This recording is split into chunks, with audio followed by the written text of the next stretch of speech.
9월 12일 새벽 은혜. 오늘 하나님께서 우리에게 주신 말씀은 히브리서 7장 11절에서 22절 말씀입니다. 제가 봉독하도록 하겠습니다. 레위 계통의 제사 직분으로 말미암아 온전함을 얻을 수 있었으면 백성이 그 아래서 율법을 받았으니 어찌하여 아론의 반차를 따르지 않고 멜기세덱의 반차를 따르는 다른 한 제사장을 세울 필요가 있느냐. 제사 직분이 바꾸어졌은즉 율법도 반드시 바꾸어지리니 이것은 한 사람도 제단 일을 받들지 않는 다른 지파에 속한 자를 가리켜 말한 것이라. 우리 주께서는 유다로부터 나신 것이 분명하도다. 이 지파에는 모세가 제사장들에 관하여 말한 것이 하나도 없고 멜기세덱과 같은 별다른 한 제사장이 일어난 것을 보니 더욱 분명하도다. 그는 육신에 속한 한 계명의 법을 따르지 아니하고 오직 불멸의 생명의 능력을 따라 되었으니 증언하기를 내가 영원히 멜기세덱의 반차를 따르는 제사장이라 하였도다. 전에 있던 계명은 연약하고 무익함으로 패하고 율법은 아무것도 온전하게 못할지라. 이에 더 좋은 소망이 생기니 이것으로 우리가 하나님께 가까이 가느니라. 또 예수께서 제사장이 되신 것은 맹세 없이 된 것이 아니니 그들은 맹세 없이 제사장이 되었으되 오직 예수는 자기에게 말씀하신 이로 말미암아 맹세로 되신 것이라. 주께서 맹세하시고 뉘우치지 아니하시리니 내가 영원히 제사장이라 하셨도다. 이와 같이 예수는 더 좋은 언약의 보증이 되셨느니라. 아멘.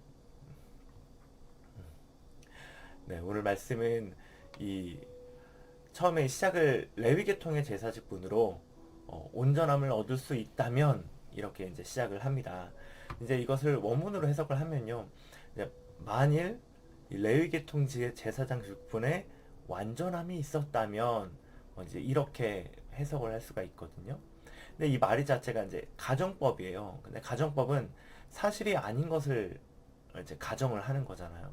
그렇기 때문에 이 말 자체로도 안 된다라고 하는 것으로 이렇게 레위 계통의 제사장 직분으로는 온전함을 얻을 수 없다라고 정리를 딱 할 수가 있거든요.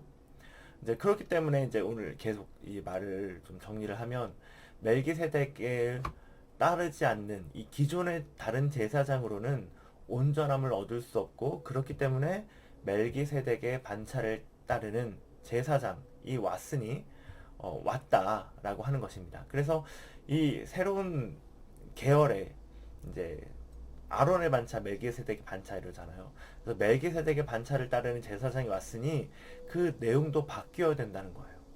근데 그게 어떤 내용이냐면 레위인의 제사는 율법에 따라 치르는 것이고, 그렇기 때문에 이제 이 멜기세덱의 반차를 따르는 대제사장 예수님이 이끄시는 제사는 또 다른 내용으로 바뀌어야 된다는 것입니다. 그것이 바로 오늘날 우리 예배가 될 수 있겠죠. 그렇기 때문에 예수는 더 좋은 언약의 보증이 된다라는 이 말입니다. 그래서 이제 오늘 말씀을 두 구절로 두 단락으로 나눴는데 11절에서 15절까지 한 단락으로 나눌 수 있고, 멜기세덱과 같은 한 제사장이 바로 예수님이다. 라고 이제 이 15절의 말씀이지만 거의 단락의 중심 내용이 이거거든요. 그래서 이 단락에서 하나님께서 우리에게 주시는 말씀이 뭐냐면 우리는 이제 이전 삶으로 돌아갈 수 없다입니다. 유대교에서 하나님과 화목하게 될 수 있는 방법은요, 이 레위인 제사장에게 어린 양, 새, 비둘기, 이런 양, 아니 소 이런 제물을 드리고 화목제를 드리는 거였어요. 이 방법은요, 근데 영원하지 않고 그때그때마다 죄를 지을 때마다 하나님과 멀어질 때마다 해야 하는 아주 불완전한 것이었습니다. 이 방법으로 정말 인간이 구원을 얻을 수 있다면 너무나도 좋았겠지만 율법을 완전하게 지킬 수 있는 사람은 거의 그리 많지 않았어요. 근데 결국 아무 희망도 없이 돌고 도는 굴레 속에 묶여서 고통받는 그런 삶을 계속 살아야 했습니다. 만약 돌아간다면, 유대인 그리스도인들이 결국 이전 삶으로 돌아간다면 그들은 아무 희망도 없이 계속 돌고 도는 고통의 삶을 살게 될 거예요. 근데 우리에게도 마찬가지잖아요. 우리에게는 어떤 삶이 이전의 삶입니까? 우리가 단순히 교회 다니는 것이 예수님을 만난 게 아니고, 예수님을 교회를 다니다가 예수님을 정말 내가 인격적으로 영접하게 되고 나의 구주 나의 하나님으로 영접하는 순간, 그 순간을 예수님과 내가 만난 나의 관계가 생긴 것으로 본다면 그 전의 삶이 바로 이전의 삶이 될 것 같습니다. 이전의 삶은 어떤 삶이었나요? 저는 분명히 예수님과 그 만나기 이전의 삶과 이후의 삶이 되게 많이 다르거든요. 고2 때 예수님을 믿었기 때문에 그래도 명확하게 기억할 수는 있는데요. 예수님 만나기 전에 이제 저의 삶은 온통 게임이었어요. 하루에 열 몇 시간을 게임을 했습니다. 고등학교 때도. 이제 그래서 그곳에는 저의 그 삶을, 그곳에는 희망도 없고 빛도 없고 정말 어두운 미래에 희망이 없는 그런 현실만 가득했습니다. 이제 예수님을 제가 극적으로 만나고 저의 현실 자체가 바뀐 것은 아니었지만 제 마음이 많이 바뀌었고요. 내 삶이 그래서 바뀌었습니다. 그래서 이전에는 정말 계속 혼자 있고 싶고 어디로 더 들어가고 싶고 다른 사람 만나고 싶지 않고 만나도 무슨 말을 해야 될지 모르겠고 그런 삶을 살았는데요. 예수님을 만나고 제 삶은 온통 빛이었어요. 사람들을 피하지 않고 그 사람들과 만나고 이야기하고 정말 내 모습 이대로 또 이렇게 내어내 볼 수 있고 더 자신감 있게 그렇게 내놓을 수 있었어요. 지금도 제가 예수님을 만나지 않았다면 저는 어디선가 내성적인 사람으로서 죄를 저지르고 또 숨기며 스스로 구원할 수는 없지만 뭔가 나를 계속 채워 넣으려고 애쓰는 그런 삶을 살았을 것 같습니다. 만약 그런 저에게 다시 이전 삶으로 돌아가라고 한다면 물론 처음에는 자유로운 느낌이 들 수도 있겠지만 그래서 좋은 느낌도 들 수 있겠지만 제가 빠졌던 그 죄가 어느덧 저를 다시 묶고 노예 삼아버릴 것입니다. 돌아가는 만약에 지금 유대인 그리스도인이 이전의 유대교로 돌아가게 된다면 제가 느끼는 그것처럼 똑같이 그런 삶이 기다리고 있을 거예요.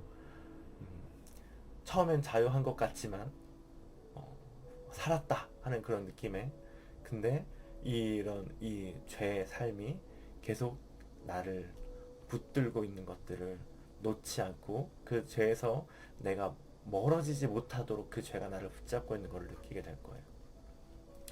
거기 어떤 소망이 있겠습니까? 소망이 있는 듯 하지만 소망이 없습니다. 자유가 있는 듯 하지만 자유가 없습니다. 거기에 매일 뿐이에요. 그래서 행복을 전하는 교회 우리 모든 성도님들도 절대 이전의 삶으로 돌아가지 않고 하나님이 없는 그 삶으로 돌아가지 않고 예수님 곁에 남아서 하나님 곁에 남아서 신앙을 지키시기 바랍니다. 아멘. 자, 여기서 이제 두 번째 단락 이제 16절에서 22절까지 그래서 두 번째 단락에서 하나님께서 우리에게 주시는 말씀은 더 좋은 소망이신 예수님께 나아가자입니다. 우리가 돌아가지 않는다면 어디에 있어야겠습니까? 당연히 예수님에게 있어야겠죠. 근데 왜 지금 우리가 예수님 안에 있는 우리가 더 좋은 더 좋은 소망이신 예수님께 나아가야 한다고 이야기하고 있습니까? 그것은 지금 이 유대인 그리스도인의 상황을 보면 좀 알 수 있는데요. 유대인 그리스도인은 지금 고소를 당하고 있고 박해를 당하고 있잖아요.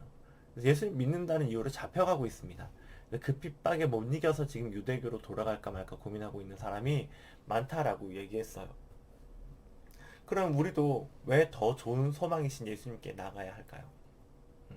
우리의 삶에도 고난이 있기 때문입니다. 삶에 고난이 없는 사람은 없죠.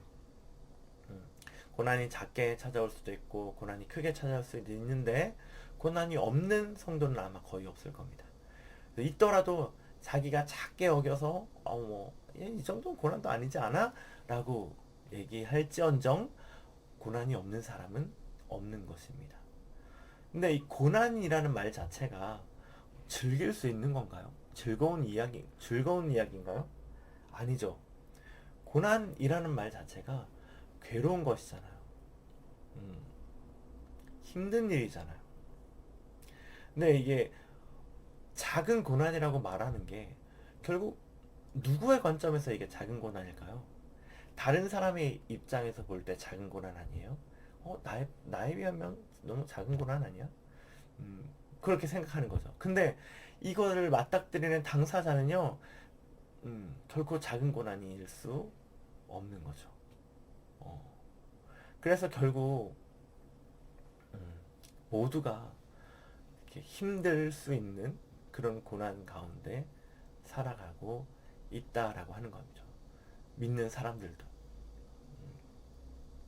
그래서 남의 고난이 작아 보인다고 별거 아닌 것처럼 별거 아니잖아 라고 하고 무시하지 마시고 이 사람에겐 정말 큰 고난이구나 라고 생각하고 들어주고 함께 기도해주는 우리 행복을 전하는 교회가 되었으면 좋겠습니다. 그래서 이 고난의 상황에서 이제 유대인 그리스도인들이 붙들어야 될 것이 무엇일까요? 예수님, 내가 이런 고난은, 이런 핍박, 이런 생명의 위협이 있는 박해의 상황에서 그래도 내가 예수님을 계속 이 그리스도교에 남아 있어야 되는 이유가 뭘까? 라고 했을 때 그들의 유일한 소망은 바로 예수님이었던 거예요. 어, 나에게 나를 이 고통에서 건져 주실 분, 내가 붙들어야 할 희망, 나를 안전으로 지켜 주실 분. 유대인 그리스도인들에게 예수님은 그런 분이었어요. 특히 오늘 말하는 멜기세덱의 반차이신 예수님의 속성은 어떤 건가요? 완전한 죄 사함을 주시는 분이시죠. 온전케 하시는 분, 우리를. 우리의 죄 때문에 우리가 고통스러워할 때, 우리가 죽을 수밖에 없는 이 죄에서 고통받고 허덕일 때 예수님을 믿고 예수님의 뜻대로 하나님을 사랑하고 예배하고 이웃을 사랑하며 살면 된다는 겁니다. 그래서 결론적으로 이 당시 그리스도인들은요, 실제로 잡혀가고 그랬지만 예수님을 부인하면 살려주겠다라는 협박을 받았지만 나는 예수님을 부인할 수 없습니다. 배신할 수 없습니다. 하고 그 죽음을 받아들였던 거죠. 그들에게 정말 예수님이 참 소망이었던 거 아니겠습니까? 그들은 돌아가지 않았던 거죠. 우리가 지금 고난 중에 있다면 어떠해야 되겠습니까? 우리를 온전케 하시는 예수님께 나아가야 합니다. 하나님 앞에 우리를 의인되게 하시는 그 예수님께 나아가야 합니다. 우리에게 희망과 소망을 주시는 그 예수님께 나아가야 합니다. 감당할 수 있는 시험만 주신다고 하셨는데 이게 능히 이길 수 있는, 감당할 수 있는 시험이 되려면 우리가 예수님께 속해 있어야 하는 겁니다. 그래서 예수님께 우리가 나아가야 됩니다. 더 좋은 소망이신 예수님, 그분을 붙들며 그분이 원하시는 삶을 살며 우리 전 예배 때도 계속 얘기했지만 성령 충만으로 나의 삶을 주님께로 고정하는 그런 삶이 예배가 되는 행복을 전하는 교회 모든 성도님 되시기를 간절히 바랍니다. 기도하도록 하겠습니다. 하나님 아버지 감사합니다. 오늘 우리를 온전케 하시는 예수님을 다시 한번 묵상하게 하시니 감사합니다. 우리가 이전 삶으로 돌아가고 싶지 않습니다. 주님, 돌아가면 처음엔 자유함을 느낄지도 모르겠지만 그 죄가 다시 우리를 빠뜨리는 것을 우리를 노예 삼는 것을 우리로 깨닫게 하시고 이전 삶을 사모하지 아니하고 주님 안에 있는 것들을 우리가 기뻐하며 즐기며 살아갈 수 있도록 함께 해주시옵소서. 주님, 우리 안에 고난이 찾아올 때 이 고난이 더 이상 우리에게 고난이 되지 않고 이 안에서 소망 발견할 수 있도록 주님, 우리가 주님 면에 붙들고 있겠습니다. 우리를 온전케 하시는 그 주님, 우리에게 희망을 주시는 주님, 우리에게 주신 이 시험을 감당할 수 있도록 우리에게 능력 주시는 주님, 그 주님을 찬양합니다. 그 주님 안에 있겠습니다. 오늘 하루도 그 주님 안에서 성령 충만으로 살아갈 수 있도록 우리와 함께 해주세요. 예수님의 이름 기도합니다. 아멘.